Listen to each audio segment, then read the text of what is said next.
Ce que je remarque, c'est qu'il y a vraiment des émotions qui nous dérangent parce qu'elles bousculent l'idée qu'on a de nous-mêmes. En cabinet, je remarque que certaines personnes ne souffrent pas uniquement de ce qu'elles ressentent. Elles souffrent aussi parce qu'elles ont l'impression qu'une émotion raconte quelque chose sur elles-mêmes. Par exemple, si quelqu'un s'identifie à quelqu'un de gentil, il va avoir beaucoup de difficultés à accepter sa colère. Quelqu'un qui se voit comme fort, il va avoir des difficultés à accepter d'être fatigué et de se reposer. Les personnes qui sont identifiées à quelqu'un de très disponible pour les autres, elles vont avoir du mal à accepter de prendre soin d'elles, parce qu'elles vont voir ça comme quelque chose d'égoïste. Et à ce moment-là, c'est comme si certaines émotions, elles étaient incompatibles avec la personne qu'on pense être. Et c'est souvent là qu'un mécanisme se met en place, c'est celui du refoulement des émotions.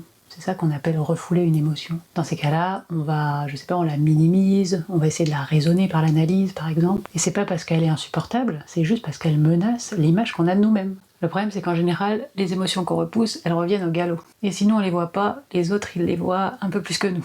Donc en séance, on va travailler à cette acceptation des émotions, à cet accueil inconditionnel de toutes nos parties, qu'on les trouve belles ou moches. Parce que il est important de se relier à la dualité qu'on a en nous. On peut être très vulnérable et en même temps très fiable. On peut évidemment être quelqu'un de très gentil et très bienveillant et ressentir une grande colère parfois, parce qu'une émotion, ça définit pas qui on est. Point. Et on va essayer d'arrêter de défendre une forme de territoire, de personnalité. Et je suis sûre que si on arrêtait de faire ça, on serait beaucoup plus léger.